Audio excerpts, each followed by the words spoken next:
Welcome to public TV news బులెటిన్ల ముందుగా headlines. ఆకలితో ఉన్న వారికి ఒక పూట అన్నం పెట్టి చూడండి. యువ సంకల్ప ఫౌండేషన్ వ్యవస్థాపక అధ్యక్షులు.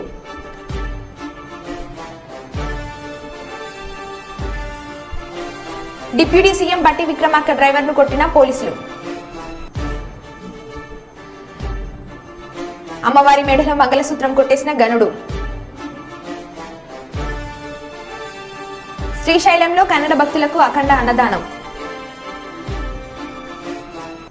మంత్రాలయంలోని శ్రీమఠంలో ద్వాదశి పూజలు.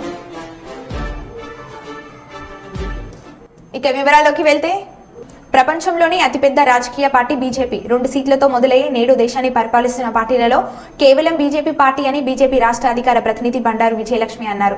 హర్యానా గవర్నమెంట్ బండారు దత్తాత్రేయ ఇంటి వద్ద భారతీయ జనతా పార్టీ ఆవిర్భావ దినోత్సవ కార్యక్రమాన్ని అడిక్మెట్ డివిజన్ బీజేపీ అధ్యక్షుడు నరేష్ ఆధ్వర్యంలో ఘనంగా నిర్వహించారు. ఈ సందర్భంగా బండారు విజయలక్ష్మి మాట్లాడుతూ దేశంలోని అగ్రగామి పార్టీలలో బీజేపీ ఉన్నత శిఖరాన్ని అధిరోహించిందని కొనియాడారు. రాబోయే లోక్సభ ఎన్నికలలో 370 నుండి 400పై చిలక సీట్లను దైవసం చేసుకుంటుందని ధీమాను వ్యక్తం చేశారు.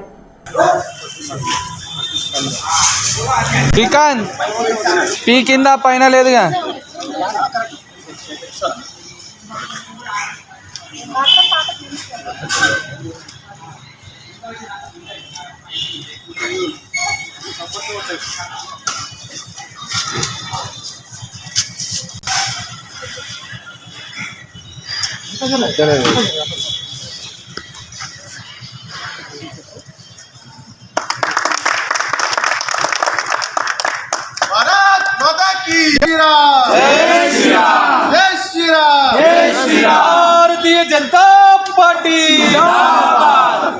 नरेंद्र मोदी गारी नायकत्व इस बार 400 पार फिर एक बार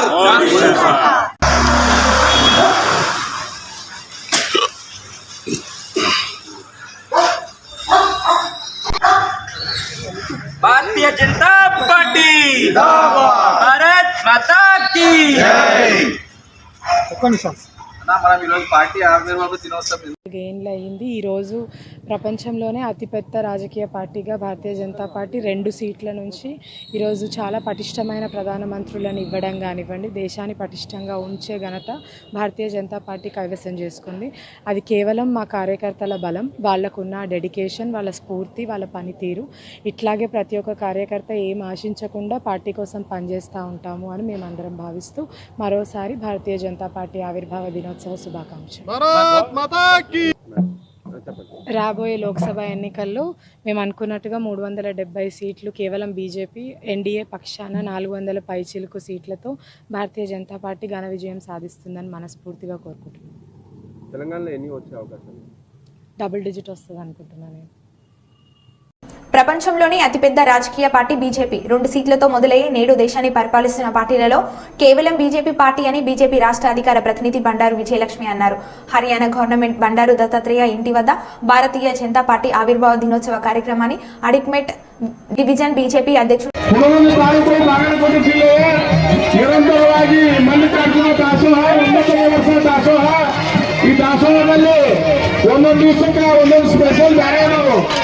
ಒಂದೊಂದು ದಿವಸ ಊಟದ ಸ್ಪೆಷಲ್, ನಾಷ್ಟದ ಸ್ಪೆಷಲ್, ಇದು ನಿರಂತರವಾಗಿ ಇನ್ನು 3 ದಿನಗಳ ಕಾಲ ಹೀಗೆ ನಡೆದೈತಿ. ಎಲ್ಲ ಭಕ್ತ ಮಹೇಶ್ವರು ಬಂದು ಕಾಣಿಕೆಯನ್ನು ಕೊಟ್ಟಿರುತ್ತಾರೆ. ಆ ಭಕ್ತ ಮಹೇಶ್ವರ ಮಲ್ಲಿಕಾರ್ಜುನ ಕೃಪಾಶೀರ್ವಾದ ನೀಡಲೆಂದು ಹಾರೈಸುತ್ತೇವೆ. ಇದು ನಿರಂತರವಾಗಿ ದಾಸೋಹ ನಡೆಯುವುದು. ಯಾರ ಭಕ್ತ ಮಹೇಶ್ವರು ಇದೇ ರೀತಿಯಾಗಿ ಎಲ್ಲರೂ ಬಂದು ಈ ದಾಸೋಹದಲ್ಲಿ ಭಾಗಿಯಾಗಿ ಆ ಮಲ್ಲಿಕಾರ್ಜುನ ಕೃಪೆಯ ಪಾತ್ರರಾಗಬೇಕಾಗಿರುವಂತೆ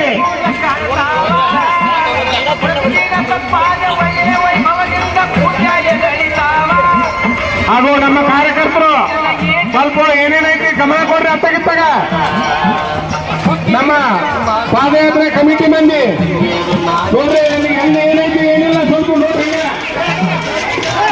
ರಾಮಣ್ಣ ಮನೆಯಲ್ಲಿ ಇವರನ್ನು ಕೂಡ ದಾಸೋಹ ಕಾಣಿಕೆಯನ್ನು ಕೊಟ್ಟಿರ್ತಾರೆ.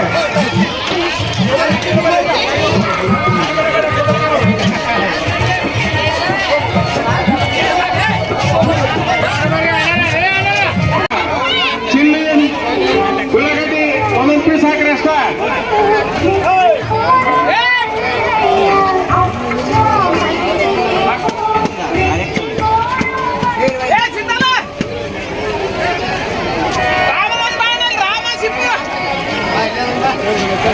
ಭಕ್ತ ಮಹಾಶಯರಲ್ಲಿ ವಿಜ್ಞಾಪನೆ ಕೊಡಿ, ಹಂಗ ಅನುಕೂಲ ಮಾಡ್ಕೊಡಿ. ಸಾಲಾಗಿ ಬಂದು ಸಹಕಾರ ಕೊಡಬೇಕಾಗಿದೆ.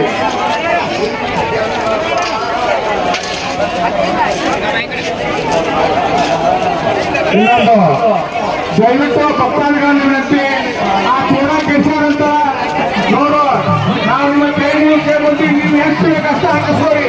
ಯಾಕಂತಂದ್ರೆ ನೀವು ಕಲಿಸತಕ್ಕಂಥದ್ದು ಇನ್ನೂ 4 ಮಂದಿ ಮಹಾಪ್ರಸಾದ ಆಗುತ್ತದು. ನೀವು ಕೆಲ್ಸಿದ್ರಪ್ಪ ಅಂತಂದ್ರ ಅಲ್ಲ, ನಾವೇನು ಹಾಕ್ತೀವಿ, ಪಾಪ ನಿಮ್ಮ ಮನೆಯಲ್ಲಾಗಲಿಲ್ಲ. ಇದು ಬಹಳ ಕಷ್ಟಪಟ್ಟು ಒಂದು ಈ ಪ್ರಸಾದ ಮಾಡಬೇಕಾದ್ರೆ ನಿಮಗೆ ಎಷ್ಟು ಕಷ್ಟ ಐತದ ನಿಮಗೂ ಗೊತ್ತೈತಿ. ಆಗ ದಯವಿಟ್ಟು ಚೆಲ್ಲಬೇಡ್ರಿ, ನಿಮ್ಗೆ ಎಷ್ಟು ಬೇಕು ಹಾಕಿಸ್ಕೋರಿ, ತೃಪ್ತಿ ಆಗುವ ಊಟ ಮಾಡಿ. ಆ ದಯವಿಟ್ಟು ಚೆಲ್ಲುವಂಥದ್ದನ್ನ ಮಾಡಬೇಕು ಕೇಳ್ತೀವಿ.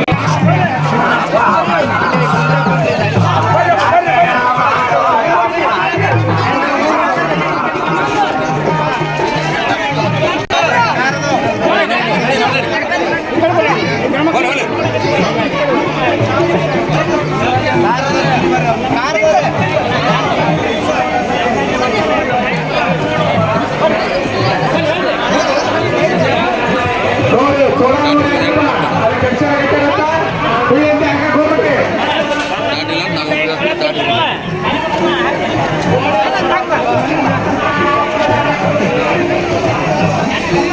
ಕೆಲಸ ಮಾಡಿ ಬೇಕಾದಷ್ಟು ಹಾಕಿಸ್ಕೊಳ್ಳಿ. ದಯವಿಟ್ಟು ಕೆಲಸ ವ್ಯವಸ್ಥೆ ಮಾಡಬೇಡಿ. ಮತ್ತೆ ಹಾಕ್ತಂದ್ರೆ ಮಹಾಪ್ರಸಾದ ಮಾಡ್ತಾರ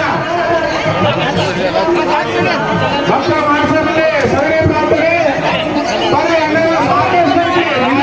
ನಿಧಾನವಾಗಿ ಬಂದು ನಮ್ಮ ಇದರಿಗೆ ಸರ್ವಮತಕ್ಕೂ ಆಶೀರ್ವಾದ ನಿಮ್ಮ ಆಶೀರ್ವಾದ ನಮ್ಮ ಮೇಲೆ ಇರಬೇಕು. ನಿಮ್ಮ ಆಶೀರ್ವಾದ ನಮ್ಮ ಮೇಲೆ ಇದ್ದು ಮನೆಯ ಆಶೀರ್ವಾದ ದಯವಿಟ್ಟು ಯಾರೋ ನೀವು ಬೇಕಾದಷ್ಟು ಹಾಕಿಸ್ಕೊಳ್ಳಿ. ಸುಮ್ಮನೆ ಹೆಚ್ಚಿಗೆ ಹಾಕಿಸ್ಕೊಂಡು ಕಳಿಸೋದಾರಿ. ಸಾಯಂಕಾಲದ ಒಂದು ಚೋಡ ಕಾರ್ಯಕ್ರಮ ಯಾರು ಬಂದು ಆ ಚೋಡ ಸೇವೆ ಮಲ್ಲಿಕಾರ್ಜುನ ಕೃಪೆಯ ಪಾತ್ರ ಆಗಬೇಕು. ಐತಿ, ಸಾಕಷ್ಟು ಐತಿ. ಮಹಾಪ್ರಸಾದ ಸಿಗುವುದು ಅನ್ನುವಂಥದ್ದೇನು ಅವಶ್ಯ. ಎಲ್ಲರೂ ಜಾತ್ರೆ ಬಂದಂಥವ್ರು, ಮಲ್ಲಿಕಾರ್ಜುನ ಜಾತ್ರೆಗೆ ಬಂದಂಥವ್ರು ಎಲ್ಲ ಭಕ್ತರು ಬರಬೇಕು. ಅವ್ರಿಗೆ ಹಾಕಂಗಿಲ್ಲ, ಸರ್ವ ಭಕ್ತರು ಬರಬೇಕು. ಸಾರ್ವಜನಿಕ ಇದು ಒಬ್ಬರಿಗಾಗಿ ದಾಸವಾಗಿದೆ, ಸರ್ವರಿಗೂ ಅವರಿಗೆ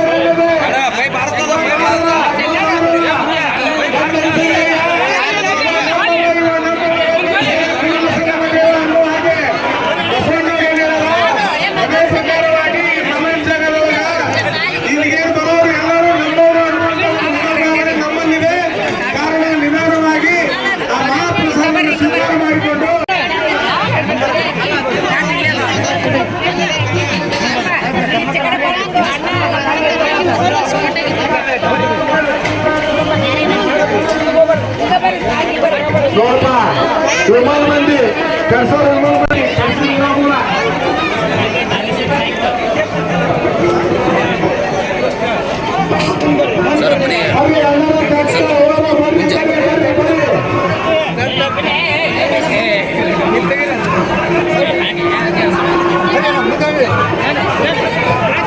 ಎಷ್ಟು ಬರೀ ಒಳ್ಳೆ ದಯವಿಟ್ಟು ಮೇಂಟೈನ್ ಮಾಡಬೇಕು. ದಯವಿಟ್ಟು ತಮ್ಮ ತಮ್ಮ ಪ್ಲೇಟ್ಗಳನ್ನು ಆ ಚೋರ ತಿನ್ನುವಂತ ಪ್ಲೇಟ್ಗಳು ಸ್ವಚ್ಛತೆಯಿಂದ ತೆಗೆದು ಅಲ್ಲಿ ನಮ್ಮ అమ్మవారి మండలంలో మంగళసూత్రం కొట్టేసిన గనుడు. ఇక వివరాల్లోకి వెళ్తే ఆంధ్రప్రదేశ్లోని ఏలూరు సత్రంపాడు సౌభాగ్య లక్ష్మి గుడిలో దర్శనం కోసం వచ్చిన వ్యక్తి అసలు భయం భక్తి లేకుండా అటు ఇటు చూసి అమ్మవారి మెడలో ఉన్న 10 కాసుల మంగళసూత్రాన్ని దొంగలించి జేబులో వేసుకుని అక్కడి నుంచి చేజారుకున్నాడు.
కుప్పం మండల పరిధిలోని ఎమ్మెల్సీ భరత్ ఈ రోజు విలేకరుల సమావేశంలో మాట్లాడుతూ వాలంటీర్లని ఎలక్షన్ నిబంధనల ప్రకారం ఎలక్షన్ కమిషనర్ పార్టీల ద్వారా వాలంటీర్లతో ఎలాంటి కార్యక్రమంలో పాల్గొనవద్దని నిబంధనలను విధించడంలో వాలంటీర్ వ్యవస్థ రాష్ట్ర వ్యాప్తంగా రాజీనామా చేసి ఈ వాలెంట్ వ్యవస్థ అనేది జగన్మోహన్ రెడ్డి సృష్టించిన ఒక సైన్యం. ఆ సైన్యం గవర్నమెంట్ ఒప్పుకోపోయిన గవర్నమెంట్ నిబంధనలను మా నాయకుడి మాటలకు విలువ ఇచ్చి ఆయన సృష్టించిన ఈ యజ్ఞాన్ని ఆయనకి చేయలేని విధంగా ఉన్నప్పుడు మాకు ఈ గవర్నమెంట్ ఉద్యోగంతో పని లేదు.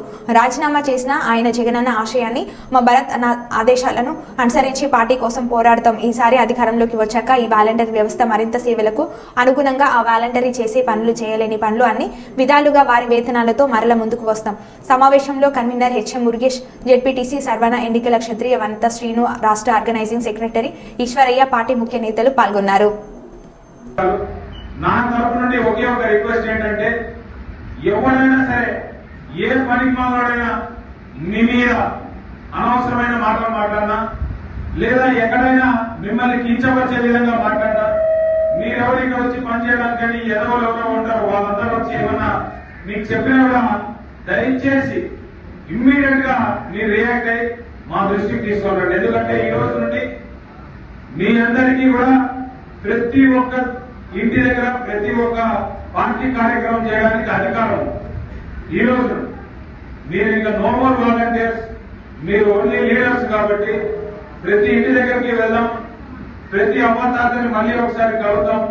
మన నుండి సహాయం పొంది మీ చేతుల మీద నుంచి డబ్బించినటువంటి కొన్ని లక్షల కుటుంబాలు ఉన్నాయి. ఆ కుటుంబాలన్నింటినీ కూడా మనం వెళ్లి మనం ఏం మంచి చేసినాం, మనం ఎందుకు ఓటు అడుగుతా ఉన్నాం, మళ్ళీ గెలిస్తే ఖచ్చితంగా ఇవన్నీ చేయించి పెడతాం అనేటటువంటి నమ్మకాన్ని మీరు క్రియేట్ చేయండి. ఖచ్చితంగా అక్కడ ఉండేటటువంటి లోకల్ లీడర్ చెప్తే నమ్ముతారో లేదో కానీ వాలంటీర్ గా మీరు ఒక మాట చెప్తే నమ్మకుండా ఉండేటటువంటి ప్రజలు ఎవరు లేరు. ఈ ఏప్రిల్ 9వ తారీఖున మన కొత్త మేనిఫెస్టో జగన్మోహన్ రెడ్డి గారు ప్రవేశపెట్టేటటువంటి కొత్త మేనిఫెస్టో వస్తా ఉంది. ఆ మేనిఫెస్టోలో ఇంకా ప్రజలకు ఏ రకంగా మనం సహాయపడగలుగుతాము, ఇంకా ప్రజలకు ఏ రకంగా మనం సేవ చేయగలుగుతాం అనేటటువంటి కూడా క్లారిటీగా వస్తుంది. కాబట్టి ఆ మేనిఫెస్టో వచ్చిన రోజు నుండి ప్రతిరోజు మీరు ఎట్లయితే ప్రతి ఇంటి దగ్గరకు వెళ్లి వాళ్ళకి ఇంతకాలం ఎక్స్ప్లెయిన్ చేశారో అదేవిధంగా ఆ మేనిఫెస్టోని తీసుకొని ప్రతి ఇంటి దగ్గరకు వెళ్లి ఫలానా మంచి జరిగిపోతాము కాబట్టి మేము ఓటు అడుగుతున్నాము, గడిచిన 5 సంవత్సరాల్లో మేము ఇది మంచి చేసినాం కాబట్టి ఓటు అడుగుతున్నామని ధైర్యంగా చెప్పాల్సిందిగా కోరుకుంటున్నాను. అలాగే ఇది జేసీ గారు మొన్న పెట్టినటువంటి ప్రెస్ మీట్ మన జాయింట్ కలెక్టర్ గా ఆర్ఓ ఎలక్షన్ కమిషన్ కి ఏమి చెప్పాలన్నా కూడా జాయింట్ కలెక్టర్ చెప్తాడు. జాయింట్ కలెక్టర్ రాజీనామా చేసినటువంటి వాలంటీర్లు ప్రచారంలో పాల్గొనవచ్చని క్లియర్ కట్ గా ఎలక్షన్ కమిషన్ కూడా రాశారు. మీరు ఇంక ఎవరికి భయపడాల్సిన అవసరం లేదు. మీరందరూ కూడా ధైర్యంగా ఊర్లలో తిరగండి. మళ్ళీ జగన్మోహన్ రెడ్డి గారిని మనం ముఖ్యమంత్రిగా చూడాలనేటటువంటి నినాదం తీసుకొని వెళ్ళండి. జగన్మోహన్ రెడ్డి గారు ఎన్ని రోజులు ఒక మాట అన్నారు, అదేంటంటే ఇది పెద్దందారులకి పేదలకు మధ్య జరుగుతా ఉన్న యుద్ధం అని. దాని అర్థం చాలా మందికి అర్థం కాలే. ఏదో ఈయన అంటున్నాడు క్యాప్షన్ బాగుంది సినిమాలో చెప్పినట్టే, కానీ 1వ తారీఖు పెన్షన్ తీసుకోవడానికి పడిన కష్టాలు మనందరం కళ్ళతో చూసినాం. ఈ నిమ్మగడ్డ రమేష్ అనేటువంటి ఎవరంటే తెలుగుదేశం పార్టీకి సంబంధించినటువంటి వ్యక్తి. ఇంతకుముందు ఎలక్షన్ కమిషనర్ ఆయన. మన సర్పంచ్ ఎలక్షన్ లో డిలే చేసింది, ఎంపీటీసీ ఎలక్షన్ లో కూడా ఇబ్బంది పెట్టింది కూడా ఇదే నిమ్మగడ్డ రమేష్ అనేటటువంటి వ్యక్తి. అతను ఒక ఎన్జిఓ ఆర్గనైజేషన్ ద్వారా ఎలక్షన్ కమిషన్ కి నోటీసు ఫిర్యాదు చేశాడు. జగన్మోహన్ రెడ్డి గారు ఇచ్చినటువంటి పిలుపు మేరకు పార్టీ మీద కానీ జగన్మోహన్ రెడ్డి గారి నాయకత్వం మీద కానీ నమ్మకం ఉంచి స్వచ్ఛందంగా వాలంటీర్ పదవికి రాజీనామా చేసినటువంటి వాలంటీర్లు అందరికీ కూడా శతకోటి నమస్కారాలు తెలియజేసుకుంటూ, నిజంగా ఒక నాయకుడు ఎంత గొప్పవాడు అనేటటువంటి విషయం మనం చేసేటటువంటి ఇలాంటి కార్యక్రమాలు బట్టి ఆ నాయకుడు గొప్పతనం తెలుస్తుంది. అలాగే ఆ నాయకుడి కోసం ఎంత దూరం వెళ్ళగలుగుతారు ఒక మనిషి అనేది మీరు చేసినటువంటి ఈ రెసిగ్నేషన్ వల్ల ఈ రోజు చాలా క్లియర్ కట్ గా ప్రజలకు కూడా అర్థమవుతుంది. ఇంతకుముందు ఒక వాలంటీర్ మాట్లాడుతూ అమ్మాయి పుష్ప అనే మాట్లాడుతూ చాలా అద్భుతంగా మాట్లాడారు నలుగురు వాలంటీర్స్. వాళ్ళకు కూడా నేను స్పెషల్ గా థ్యాంక్ యూ చెప్తాను. అమ్మాయి మాట్లాడుతూ జగన్మోహన్ రెడ్డి గారి మీద మాకు నమ్మకం ఉంది, మళ్ళీ గెలిచిన తర్వాత మేమే అపాయింట్మెంట్ ఆర్డర్ తీసుకుంటాము అనేటటువంటి కాన్ఫిడెన్స్ లోనే మనం ఎంత సాయం చేశాం, ప్రజలు మన మీద ఎలాంటి నమ్మకం పెట్టుకొని ఉన్నారు అనేటటువంటి విషయం చాలా క్లియర్ గా మనకు అర్థమవుతా ఉంది. అంతేకాకుండా కిషోర్ కదా లాస్ట్ మాట్లాడారు, కిషోర్ అశోక్ మాట్లాడుతూ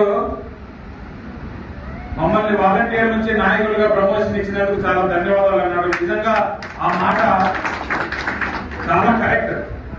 ఎందుకంటే ఒక నాయకుడిగా ఎదగాలి అంటే చాలా కష్టం, ఎంతో పలుకుబడి ఉండాలి, ప్రజల దగ్గర మమేకమై ఉండాలి, వాళ్ళ సాధక బాధకాలన్నీ తెలిసి ఉండాలి. అవన్నీ తెలిసినటువంటి వాలంటీర్ ఈ రోజు నిజంగా నాయకుడిగా ప్రమోషన్ పొందుతా ఉన్నాడు అనేటటువంటి మాట చాలా ఉత్తమమైన మాట, చాలా కరెక్ట్ అయిన మాట. మీ అందరూ కూడా ఈ రోజు నాయకులే నిజంగా మీ అందరికీ ప్రమోషన్ వచ్చింది. సో మొట్టమొదటిగా మీ అందరికీ మా తరపు నుంచి ధన్యవాదాలు, కంగ్రాచులేషన్స్ కూడా తెలియజేస్తాను.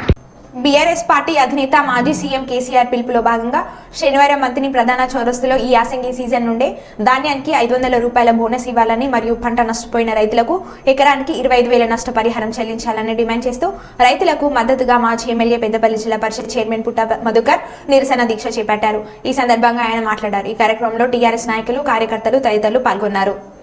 చౌరస్తాలో ఈ కాంగ్రెస్ పార్టీ నిద్ర లేవాలని, దేశానికి అన్నం పెట్టే రైతును కాపాడాలని, రైతుల గురించి ఆలోచించాలని చేపడుతున్నటువంటి దీక్షలో పాల్గొంటున్న బీఆర్ఎస్ పార్టీ నాయకులందరికీ, కొంతమంది ఇక్కడ దూరం నుంచి కూడా ఈ దీక్షను చూస్తూ వాళ్ళు కూడా ఈ దీక్షకు మద్దతు పలుకుతున్న వాళ్ళందరికీ, పత్రికా విలేకరులందరికీ నమస్సుమాంజలు తెలియజేస్తూ, నిజంగా ఈ కంప్యూటర్ యుగంలో కూడా టీవీలు, పేపర్లు, మరి ఇన్ఫర్మేషన్ సంస్థలు లేనప్పుడు, చేతులలో సెల్ ఫోన్లు లేనప్పుడు ఏ అబద్ధాలైతే, ఏ మోసమైతే చేసి 76 సంవత్సరాలలో దాదాపు 60 సంవత్సరాల అధికారంలో ఉండి ఈ దేశాన్నే చీకట్లో పెట్టిన కాంగ్రెస్ పార్టీ అబద్ధాల పునాదుల మీద అధికారంలోకి వచ్చి సెల్ ఫోన్లు చేతులలో ఉండంగా, ప్రపంచమంతా మన చేతులలో చూస్తుండగా కూడా ఈరోజు కూడా కాంగ్రెస్ అంటేనే మోసమని, కాంగ్రెస్ అంటేనే చీకటని, ఇంత పెద్ద ఈ వ్యవస్థలో కూడా అబద్ధాలనే ఒక చట్టంగా మార్చి ఆశ పెట్టి అధికారంలోకి వచ్చి అదే ఆశలలో ప్రజలు బతకాలని, అంతే తప్ప ఇంకా మాకు ఎదురు రావద్దనే ఉద్దేశంతో వాళ్ళ కాంగ్రెస్ పార్టీ వాళ్ళు ముందుకు నడుస్తున్నటువంటి తీరును చూస్తూ ఉంటే, కాంగ్రెస్కు సపోర్ట్ చేసినటువంటి వాళ్ళు, ప్రజాస్వామ్యవాదులు, కమ్యూనిస్టు పార్టీలు కూడా ఇవాళ ఉడుదులో పడ్డ ఎలుకలాగా వాళ్ళ ఆలోచనలు కనబడతా ఉన్నాయి. మరొక సిపిఐ ఆయన మాట్లాడిండు, మేమేం మాట్లాడో అర్థమైతలేదు, మేనగోడళ్ళు పెళ్లి చేసుకున్నట్టు మా కథ నడుస్తూ ఉన్నది అన్నాడు. మేనగోడలు పెళ్లి చేసుకున్నాడు అంటే అర్థమైంది కదా, అక్క బిడ్డను ఏమనరాదు అంటే ప్రమాదము. ఆ విధంగా ఇలా కమ్యూనిస్టు పార్టీల ఆలోచనలు ఆ విధంగా ఉన్నాయి. నిజంగా ముఖ్యమంత్రి రేవంత్ రెడ్డి గారు ఎట్లయితే ఉన్నారో వాళ్ళ మంత్రివర్గ సహచరులు కూడా అదే విధంగా మాట్లాడుతూ ఉన్నారు. ముఖ్యమంత్రి రేవంత్ రెడ్డి గారు అయితే చాలా పెద్ద పెద్ద మాటలు మాట్లాడిండు. కేసీఆర్ గారిని అయితే ముఖ్యమంత్రిగా ఉన్నప్పుడు తెలంగాణ సాధించినటువంటి వ్యక్తి, వయసులో చాలా పెద్దవాడైనా చూడకుండా అనేక గలీజ్ మాటలు అన్నాడు. 2 పంటలు రెండు పంటలకే రైతు బంధు ఇస్తున్నావు, 3వ పంటే తీయవా దద్దమ్మవు నువ్వు అన్నాడు. ఇవాళ రేవంత్ రెడ్డి గారు ఒక్క పంట కూడా రైతు బంధు చక్కగా వేయలే, రుణమాఫీ చేయలే. ఆ ఇద్దరు పెద్ద మనుషులు బ్యాంకులకు పోయేస్తారు. మన సమ్మన్న పెద్ద మనిషి పేరేంది ఊరట పుట్టబాక రాములు ఇప్పుడు ఆంధ్ర బ్యాంకు నుంచి బయటికి వెళ్తాడు. నేను ఇంతకుముందు ఆ బ్యాంకులకు పోతే చెప్తుండు, బంగారం కుదబెడుతున్నావు ఎందుకు పెద్దన్న అంటే, ఏం చేయమంటావు, బ్యాంకులో పోయేస్తారు ఎప్పుడు రుణం తీసుకుంటున్నామని చెప్తా ఉన్నాడు. పంట పోతుంది, భూమి పోతుంది అని అంటున్నది అవ్వ. అంటే ఇవాళ మంత్రివర్గం కూడా ఈ నియోజకవర్గానికి సంబంధించినటువంటి ఎమ్మెల్యే మేము చెప్పినాం, వర్షాలు పడ్డాయి, మీరు వర్షాలు పడలేదు అంటున్నారు. వాతావరణ శాఖ ద్వారా రిపోర్ట్ తెప్పించుకున్నాం, వర్షపాతం ఎక్కువ ఉన్నది ఆగస్టు, సెప్టెంబర్, జూలైలో అని చెప్పినాం. అంటే దాన్ని పెడచెవున పెట్టి నిన్న ప్రెస్ మీట్ లో కూడా మాట్లాడుతున్నారు. మేము అనేక విషయాలు చెప్తున్నాం, అయినా కూడా వాళ్ళ అబద్ధాలు మాత్రం ఆడతలేరు. ఇక్కడ చూడండి, ఆయనే ఆ రోజు వర్షాలలో జూలైలో 31 జూలై ఆగస్టులో నీళ్ళల్లో తిరిగి కన్నీళ్లు పెట్టుకున్నాడు. పాపం కన్నీళ్లు పెట్టుకుంటే పాపం నమ్మిన రైతులు, అబ్బా కాంగ్రెస్ వాళ్ళు మా కోసం వచ్చిందని అన్నారు. సంవత్సరం గడవలే, జూలై రాలేదు, వర్షాలు పడలేదు అంటున్నాడు. అంటే ఇంతకన్నా అబద్ధం ఇంకెక్కడన్నా ఉంటుందా? ఒకసారి రైతులు ప్రజలు ఆలోచించాలి. జూలైలో, ఆగస్టులో పెద్ద ఎత్తున వర్షాలు పడ్డాయి. బొక్కల వాగులో చెక్ డ్యామ్ను, ఆ చెక్ డ్యామ్ వల్లనే మంత్రులకు నీళ్ళు వచ్చినాయని చాలా చదువుకోని వాళ్ళు మాట్లాడినట్టుగా మాట్లాడిండు మన మంత్రి ఎమ్మెల్యే. ఇవాళ అదే చెక్ డ్యామ్ బతికిస్తున్నది మా ఎగ్లాస్పూర్ రైతులను. రైతులు పెట్టి నీళ్ళ కిందికి పంపించుకుంటున్నారు నీళ్లు. అంటే గంత చిన్నగా చెక్ డ్యామ్లు ఏ విధంగా ఉపయోగపడతాయి అనేది కూడా సోయి లేకుండా మాట్లాడారు ప్రతిపక్షంలో ఉన్నప్పుడు.